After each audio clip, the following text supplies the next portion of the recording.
Hello everyone, कैसे हैं आप सब। इस वीडियो में हम लोग देखेंगे क्या केमिस्ट्री का थोड़ा इंपॉर्टेंट जो है आपका यौगिक होता है, कंपाउंड होता है, उसके बारे में हम लोग देखते हैं। क्योंकि आपका नाम पूछ दिया जाता है और यौगिक के बारे में हमेशा कहीं भी आप देखिएगा ना, इधर उधर सर्च कीजिएगा तो आपको परफेक्ट आपको नहीं मिलेगा। कहीं पे क्या होता है H2O का मात्रा कितना रहना चाहिए उसका नहीं दिया हुआ रहता है। इसलिए क्या है, यौगिक के बारे में कुछ डिस्कशन कर लेते हैं, जिससे क्या है कुछ इंपॉर्टेंट यौगिक है उसके बारे में हम लोग देखते हैं फास्ट रिवीजन के तौर पर। सबसे पहले बेकिंग सोडा। बेकिंग सोडा को बोलते हैं खाने वाला सोडा, और खाने वाला सोडा का जो केमिकल नाम होता है उसको बोलते हैं सोडियम बाइकार्बोनेट। क्या बोलते हैं? Sodium bicarbonate. इसलिए बोलता है NaHCO3।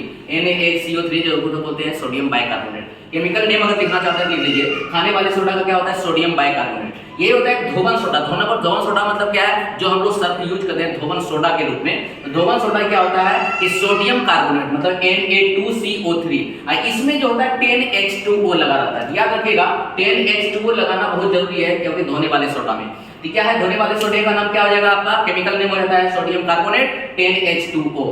उसके बाद बोलते हैं कास्टिक पोटास। कास्टिक पोटास का मतलब क्या है कि KOH मतलब कि पोटेशियम हाइड्रोक्साइड। पोटेशियम हाइड्रोक्साइड को बोलते हैं कास्टिक पोटास। इसके कास्टिक सोडा होता है। कास्टिक सोडा को बोलते हैं क्या, सोडियम हाइड्रोक्साइड मतलब NaOH। उसके बाद बोलते हैं विरंजक चूर्ण। विरंजक चूर्ण बोलते हैं कि CaOCl विरंजक चूर्ण का पूछ दिया जाता है क्वेश्चन में कि विरंजक चूर्ण को इसके साथ रिएक्शन करवाएंगे, तो वहां आपको जब तक केमिकल नेम पता नहीं है तो रिएक्शन आप कैसे करवाइएगा, आपको पता भी नहीं चलेगा। पूछेगा विरंजक चूर्ण में बताइए कौन सा एलिमेंट पाया जाता है, तो आपको पता होना चाहिए कि वहां कैल्शियम पाया जाता है, वहां आपका क्या होता है कि साथ में क्लोरीन पाया जाता है, तो ऑक्सीजन पाया जाता है। जिप्सम का देखते होंगे, जिप्सम और प्लास्टिक और पेरिस दोनों में क्या है, बहुत ज्यादा रिलेशन है। रिलेशन समझिएगा कि जिप्सम को जैसे हम गर्म करते हैं प्लास्टिक और पेरिस बदल जाता है। तो जिप्सम क्या होता है कि आपका होता है कैल्शियम सल्फेट मतलब CaSO4 2H2O मतलब हाइड्रोजन का कितना अणु होगा, 2 अणु। तो ये आपका हाइड्रोजन का जब मतलब कि कैल्शियम सल्फेट के साथ हाइड्रोजन का जब 2 अणु होगा उसको बोलेंगे जिप्सम, और कैल्शियम सल्फेट के साथ हाइड्रोजन का आधा अणु होगा मतलब 1/2 अणु होगा उसको बोलेंगे प्लास्टिक और पेरिस। इसका मतलब देखिए यहाँ पानी का मात्रा यहाँ कम हो गया, यहाँ ज्यादा था। इसका मतलब इसको अगर गर्म कर देते हैं, इसको अगर हम गर्म कर दें और गर्म करके यहाँ लाएं तो बताइए पानी का मात्रा हो जाएगा कि नहीं। इसलिए बोलते हैं क्या कि जिप्सम को जब गर्म करके हम बना सकते हैं प्लास्टर ऑफ पेरिस। याद बहुत आसान हो जाएगा आपको, एक जिप्सम को याद रखिए और जिप्सम को गर्म कीजिए प्लास्टर ऑफ पेरिस बन जाएगा। मतलब कैल्शियम सल्फेट मतलब कैल्शियम मतलब CaSO4 और यहाँ हो जाएगा हाफ H2O मतलब क्या है, प्लास्टर ऑफ पेरिस। उसके बाद देखते हैं यहाँ पे क्या है, पत्थर। पत्थर का नाम सुने होंगे, जैसे क्या है संगमरमर में है, पत्थर है, चौक है।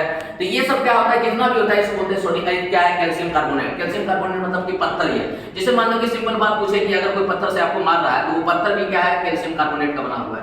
जैसे संगमरमर आप देखते हैं घर के अथी पे टाइल्स वगैरह लगाते हैं, वो भी आपका क्या होता है, संगमरमर होता है, मतलब उसका केमिकल नेम क्या होता है, कैल्शियम कार्बोनेट होता है। तो उसके बाद नौसादर। नौसादर का मतलब क्या है, इसमें नौसादर का क्या केमिकल फॉर्मूला होता है, उसमें होता है क्या, अमोनिया, अमोनियम क्लोराइड। क्या होता है, अमोनिया NH4, यहाँ क्लोराइड लग गया, इसका मतलब क्या है, अमोनिया जो है NH4 हो गया, NH4Cl जिसको बोलते हैं अमोनियम क्लोराइड।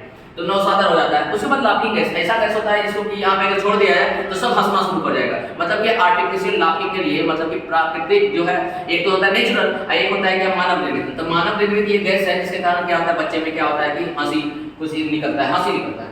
ये लाफिंग गैस जो होता है N2O मतलब क्या है, नाइट्रस ऑक्साइड। क्या बोलते हैं इसको, नाइट्रस ऑक्साइड।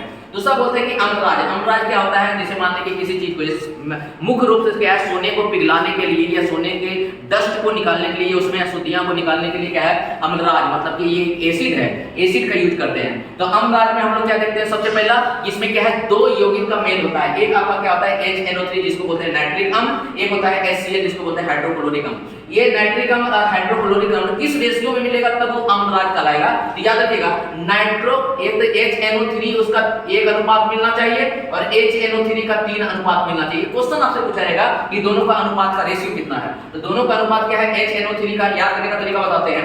HNO3 में यहाँ 3 आ गया तो यहाँ 1 होगा, और यहाँ 3 नहीं है तो यहाँ 3 होगा। तो जहाँ 3 है वहाँ 1 होगा, जहाँ 3 नहीं है वहाँ 3 होगा। इस तरह से याद करने का तरीका है। मतलब HNO3 का 1 भाग और HCl का 3 भाग लेके अगर मिलाएंगे तब जाके अम्लराज कहलाएगा। वो अम्लराज क्या होता है कि सोने को गलाने के लिए काम किया जाता है। उसके बाद शुष्क बर्फ बोलते हैं, ऐसा कि सूखा बर्फ। सूखा बर्फ क्या होता है, जिसको बोलते हैं कार्बन डाइऑक्साइड। ये कार्बन डाइऑक्साइड को बहुत ज्यादा कंप्रेस कर दिया जाता है, ठंडा कर दिया जाता है, सूखा बर्फ कहलाता है। उसके बाद बोलते हैं मास गैस। मास गैस का मतलब क्या है कि ऐसा गैस जो कि दलदली प्रदेश में मिलता है उसको बोलते हैं मास गैस। मतलब कहने मतलब क्या है, मीथेन, जिसको बोलते हैं CH4। क्या बोलते हैं, CH4।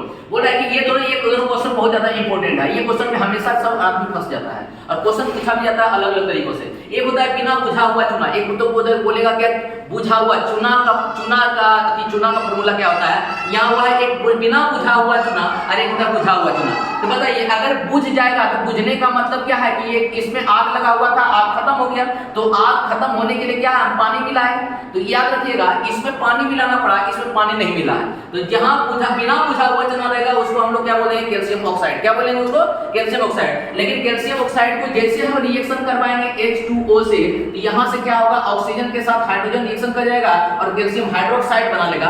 तो कैल्शियम हाइड्रोक्साइड जो होगा उसको बोलेंगे बुझा हुआ चूना, और कैल्शियम ऑक्साइड जो होगा उसको बोलेंगे बिना बुझा हुआ चूना। याद रखिएगा ये चूना वाला बहुत ज्यादा आपसे पूछा जाता है, क्योंकि क्वेश्चन ये पूछा जाता है कि बताइए बुझा हुआ चूना बिना बुझा हुआ चूना से कैसे लाते हैं। तो बिना बुझा हुआ चूना को अगर हम वाटर से रिएक्शन करवाते हैं तो क्या क्या है, बुझा हुआ चूना मिल जाएगा। उसके बाद बोले प्रोड्यूसर गैस। प्रोड्यूसर गैस का क्या कॉम्बिनेशन होता है कि carbon monoxide plus nitrogen gas के मिक्सचर को प्रोड्यूसर गैस बोलते हैं। देखिए कार्बन मोनोऑक्साइड CO मतलब कि कार्बन और ऑक्सीजन, इसको बोलते हैं कार्बन मोनोऑक्साइड। कहीं भी अगर CO2 लिखा रहता है, कार्बन डाइऑक्साइड लिखा रहता है, यहाँ कार्बन मोनोऑक्साइड प्लस नाइट्रोजन के मिक्सचर को बोलते हैं प्रोड्यूसर गैस। दूसरा बोलता है क्या, नीला कशिश। ये देखिए कशिश, कशिश जहां आएगा वो सल्फेट होगा। क्या होगा, सल्फेट। देखिए यहाँ पे कशिश है, यहाँ भी कशिश है, देखिए यहाँ सल्फेट है ने SO4 को सल्फेट बोलते हैं। तो नीला कशिश को बोलते हैं कॉपर सल्फेट और हरा कशिश को बोलते हैं क्या, आयरन सल्फेट। तो नीला कशिश को बोलते हैं कॉपर सल्फेट, इसमें आपका 5 H2O लगा रहता है। कितना H2O, 5 H2O। ये आपका हरा कशिश होगा, इसमें आपका कितना लगता है, 7 H2O। इसलिए वाटर की मात्रा आपको पता होना चाहिए, क्योंकि इसी से आपका आंसर गलत होने लगेगा। सबको पता है कशिश का मतलब होता है सल्फेट, लेकिन नीला कशिश मतलब कॉपर सल्फेट, हरा कशिश मतलब क्या है, आयरन सल्फेट। दोनों का मात्रा अलग है। नीला कशिश में क्या है, 5 H2O है और हरा कशिश में आपका 7 H2O है। साथ में आप देखिए बेंजीन। बेंजीन को क्या बोलते हैं, आपका C6H6। इसका स्ट्रक्चर अगर देखिएगा बेंजीन का कुछ इस तरह से लगेगा आपको, मतलब षष्ठभुज बना हुआ रहता है। ये बेंजीन का स्ट्रक्चर है, जो कि सब जगह आपको हाइड्रोजन होता है। तो इस तरह से लिखिए, ये बेंजीन को स्ट्रक्चर को इस तरह से ड्रॉ कीजिए तो आपको ये बेंजीन होगा। तो बेंजीन में कितना हाइड्रोजन, देखिए कार्बन कितना है, 1 2 3 4 5 6 कार्बन और 6 हाइड्रोजन है, इसीलिए बोलते हैं C6H6, इसको बोलते हैं बेंजीन। तो क्या है, बहुत सारा होता है आपका कंपाउंड, लेकिन क्या है मेन कंपाउंड ये है जो कि अधिकतर आपको केमिकल फार्मूला में यूज होता है। उस फार्मूला के बारे में आपको यहाँ बताया। अब देखिए किसी का बोलते हैं कि सुहागा का बताइए, सिंदूर का बताइए, फिटकरी का बताइए, ये सब का कोई मतलब नहीं होता है, क्योंकि क्वेश्चन नहीं पूछता है। क्वेश्चन आपको पूछेगा यहाँ से, क्योंकि रिएक्शन करवाएगा कि इसका आपको पता होना चाहिए। तो इसलिए बोलते हैं क्या कि जो इंपॉर्टेंट है उसके बारे में आप कम से कम देखिए, और इसका डिस्कशन करने के बाद जो है आप भी अपने मन से खोजिए कि देखिए और ज्यादा रिक्वायरमेंट अगर होता है तो गूगल पे या बुक में सर्च कीजिए, और सर्च करने के बाद आप उसको खोजिए। आपके अंदर वो जागरूकता होना चाहिए। जागरूकता होगा तभी वो चीज को बहुत आसानी से हम लोग क्या है ज्यादा देर तक भी रह सकते हैं। ठीक है ना। उसके बाद ये देखिए, आपको अगर एक स्नैपशॉट लेना है एक बार ले लीजिए, इसके बाद हम लोग अगले वीडियो में मिलते हैं। Thank you.